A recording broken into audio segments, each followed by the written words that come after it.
Makakausap natin sa puntong ito ang administrador ng Sugar Regulatory Administration SRA, Administrator Pablo Ascona. Administrator Ascona, sir, magandang umaga po sa inyo. Si Orly Trinidad po ito sa Radyo na TV ba, sir? Happy New Year po. Magandang umaga po, Sir Orly. Okay. Administrator, tama ho ba itong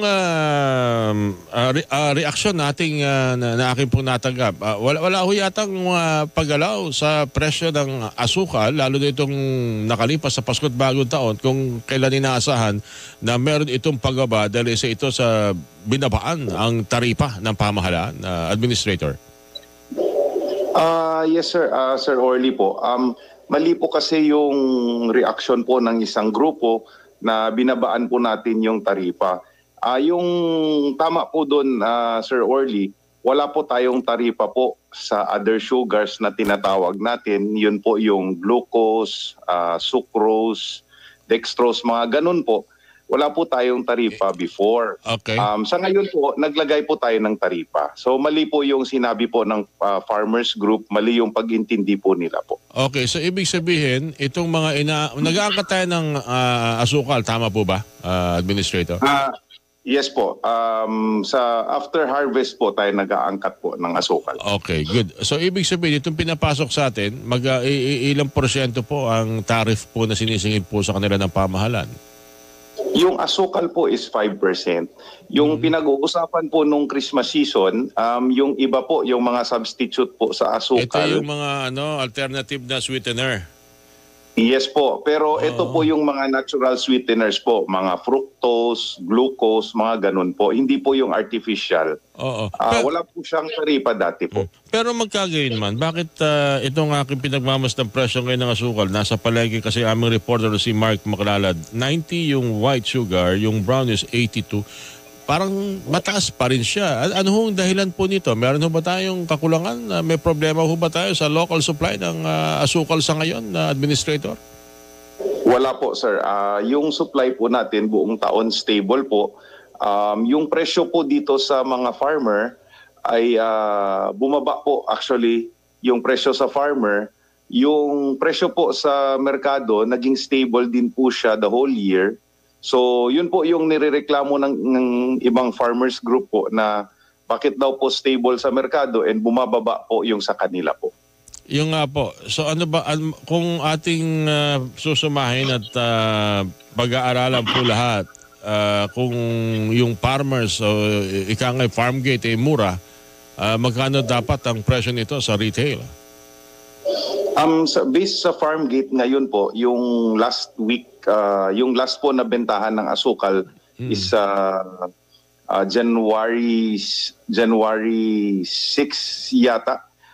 Yung farm gate po sa ngayon nasa 52, mga ganun po, 52, 53 pesos. Sa brown sugar po yan. Okay. Supposedly po, yung market nun mga 75 maximum po. Yun, tama pala pero tama rin pala yung reaction nila na dapat ang presyo nito sa retail ay nasa level 70. Pero yung 82 at 90, ba't kaya ganun, Administrator? Ba't sobra naman ang mahal nito sa retail ng ating asukal?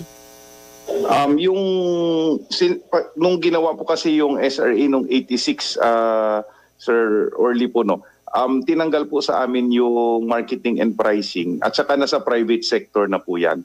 So umpisa po sa farm gate hanggang dumating sa market, private business na po yung nagko-control nun. Parang ano pala to, parang bigas. Since inalisan ng kapangyarihan din ng NFA, hataw ang presyo ngayon ng bigas. Pareho, imported and local. Pag dumaan sa kamay ng mga supplier at bumaksak sa mga retailer, Administrator?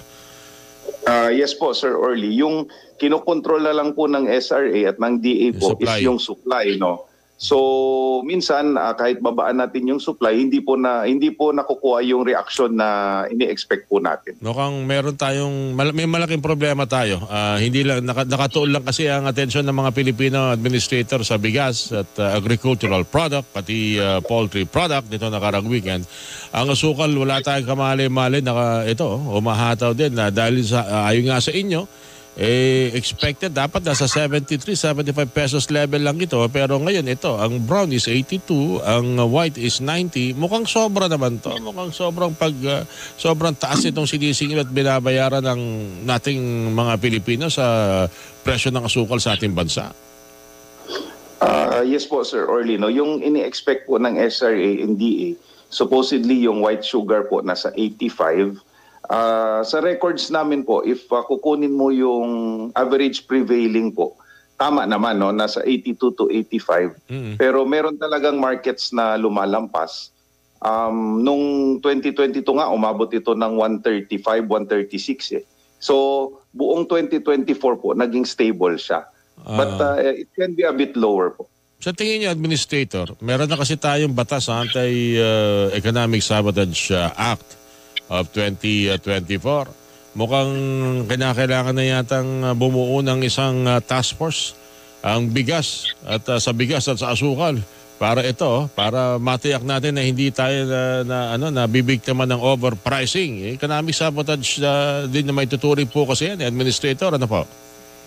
Yes po, sir. Nagreklamo na po. Meron na po tayong congressman po na nagreklamo tungkol doon na taga Negros din. So sa ngayon po, tinitingnan namin yung reaksyon kasi yung reklamo lang naman po ng farmers, yung hindi po naiintindihan, yung farmers po ng sugarcane, retail consumer po kami lahat. Wala naman po kaming libreng asukal sa bahay.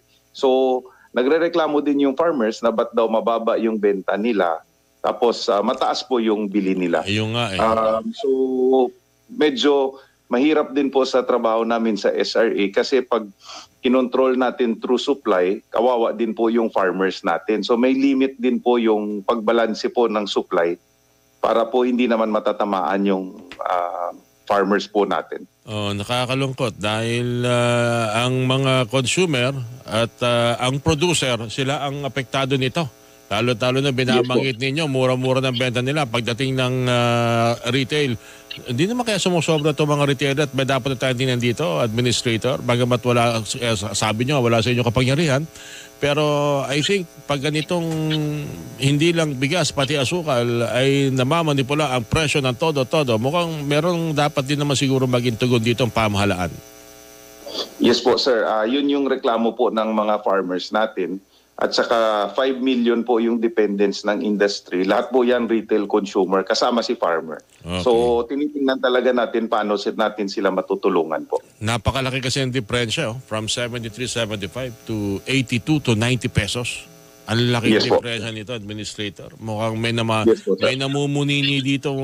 Meron din bang naimbestiga ang mga kartel ng asukal sa ating bansang nalalaman kayo, Administrator? Baka hindi lang ito bigas at sibuyas baka pati asukal, di natin nalalaman matataba na pala itong mga kartel na naririto.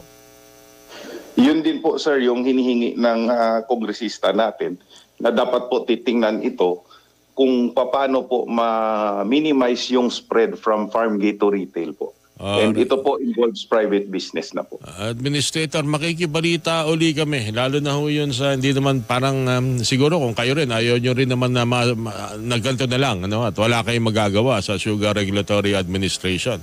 Siguro kung kayo rin tatanungin, meron kayong maring dapat gawin para naman yung ating mga kababayan ma-enjoy yung tamang presyo ng asukal. Parang bigas din, yung tamang presyo lang sana ang ating binibili sa merkado, Administrator. Ano po? Yes po, Sir Orly po. Tayo po ay farmer din. Yun yung kabuhayan ng buong pamilya po natin. And masakit din na mura yung benta mo, tapos bibili ka doon sa palengke po mataas. So, hahanapin natin ang paraan po yan, Sir Orly. Ang malungkot niyan, tuloy na binabanggit niyo, kung ako ay sugar producer at magbebenta ako, bibili sa akin mura. Pag ako nangangailangan ng asukal at bibili ako, ang mahal naman pala ang mahal ngayon, binibili ko. Ang lungkot naman yan. Administrator, maraming salamat. Makikibalita ako kami. Bibigyan natin itong bantay asukal para malaman natin kung sino itong mga maaari nagmamanipula ng presyong ito hanggang sa retail. Sige po. Thank you, sir. Thank you po, Sir Orly. Mabuhay po. Si Administrator Pablo Escona, mga kapuso ng Sugar Regulatory Administration.